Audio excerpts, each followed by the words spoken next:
the Octopath Traveler demo was perhaps the biggest thing to me, because I'm not a huge fan of this art style. I think it looks super cool and interesting, and I'm a fan of JRPGs, but it's kind of hit or miss with some of them. But what we have here really is incredibly compelling to me. So let's start with, I'm going to move up Octopath a little more. It's bothering me. Let's start with the good here. So everyone seems to like the art style. I'm not a huge fan of it. It's definitely grown on me after playing upwards of 4 hours, I think.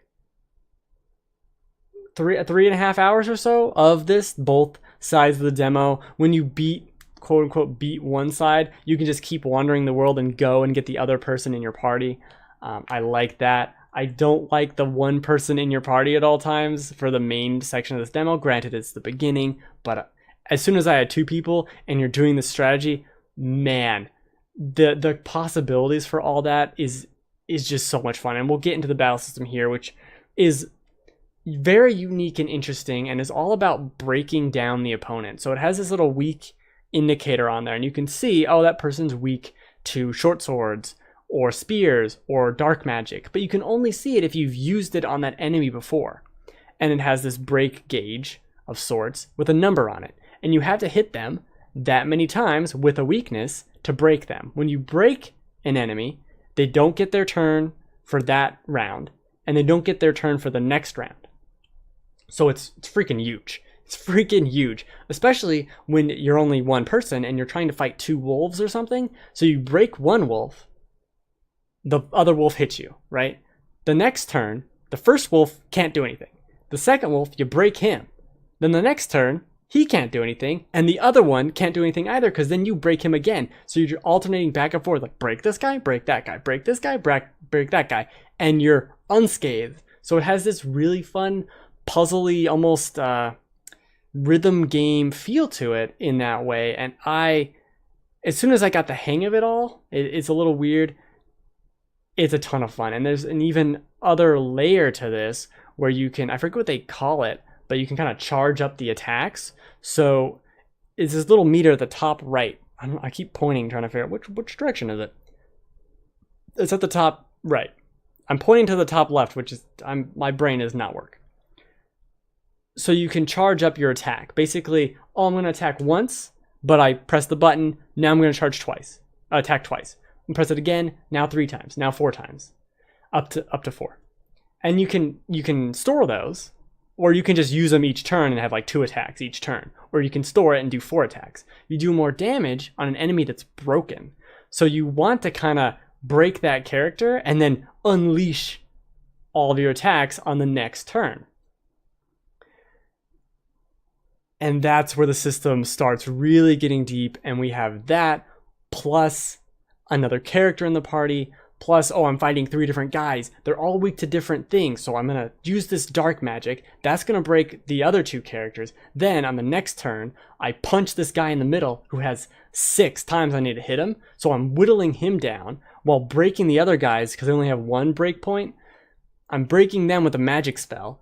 And then I'm punching the other guy in the middle to try and break him. This is a boss fight. And it's extremely involved. I think overly long. The 2 boss fights in this demo, overly long. You have to use items or just grind, I guess, to get through it, because you're just going to get pummeled. You can't get through it without using a healing item. I don't see how you could. Maybe you could. Grinding, again. But it's a ton of fun. I mean, like I said, I beat the first part of it, and then I just wandered around the world and went to every part of the world, found the other party member, he joined my party, we're wandering all the dungeons and fighting everything. I leveled up to, I think, like level 11 with Primrose, and it's phenomenal. The fact that I played a demo for 3.5 hours or so is a big sign. I think it's got some weirdness. Like I'm not a fan of the voice acting, not the voice acting itself, but the way that's presented is still the old school, like here's a text bubble and then wait to advance it to the next text bubble. But the text bubble will pop up and the text will be slowly going and the voice like won't start right away. The battle system hangs at certain points. I don't know if it's happened in this, but it seemed to be at certain points I'd I'd trigger it, you do the attack, and then it would kind of wait. And it'd be like a 3-second wait where everyone's just kind of standing, doing a little idle animation, and then it would go on. But it's a demo and whatever. What I played basically turned this from kind of a silly joke about, oh, Octopath is a dumb name, but it looks cool, into like day one buy. This is going to be one of my favorite Switch games to come out next year. I can already call it. This is one of my most highly anticipated games of next year because of this. We don't get, I mean, the way they've done this turn-based traditional JRPG battle system, and they've shaped it into something more resembling a fast action battle system. It almost feels like a Chrono Trigger or whatever, where you're not waiting turns. You are waiting turns, but you're building these meters up. You're exploiting weaknesses constantly, and it's required. And it's a ton of fun. It's also got the bosses are like, they're normal people in the world. And then when you go to fight them, they're these giant hulking creatures for no reason with this like grotesque art style. I think right here, you'll see, this is why I think the art style is kind of weak. Like the rocks they don't look 16-bit. They don't look 3D. They look like PS1 plastered weird textures.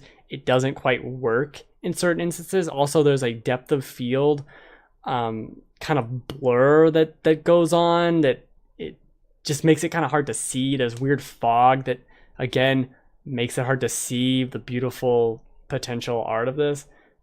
I don't know. It seems to be it's just me who doesn't like that art style as much as everyone else. But the story is very interesting. So far, it doesn't shy too much away. I mean, this girl gets killed right here. Spoilers. It's the beginning of the game. Just get over it. You don't know who it is. Just look away. You don't need to know. You're about to fight a giant weird clown man who, at the beginning of this demo, for like the first 20 minutes, I'm like, this demo better end with me killing him. And it did. It did end with me killing him. I was very pleased. Very, very pleased. But that's Project Octopath Traveler. Still, it says working title. They're not going to change this, are they? Or what are they going to change it to? Why would you? What is it? Just pick a name. You had 9 months to pick a name, and you still like, I don't know, Octopath. I don't know, fucking shit. This guy, you're just all. What are you doing over there? Just pick a name. Pick a name or pick this name. I feel like you picked this name. At this point, you've come out when the Switch launched, or the reveal thing in January or whatever. Not reveal, but you know what I'm saying. And this with big trailers and pomp and circumstance, a full demo with a tentative name. No, it's going to be called Octopath Adventures or some dumb shit, because now you've settled too far into it. Anyway, that's neither here nor there. The game's pretty great. This transition. Oh, I should wait it out so you get to see the giant sprite of this guy, because I think it's pretty cool. Although, you know, I think it's a little long in the tooth to get there. You know what? There's a giant sprite. Just deal with it. There's a giant sprite somewhere in here, and it happens.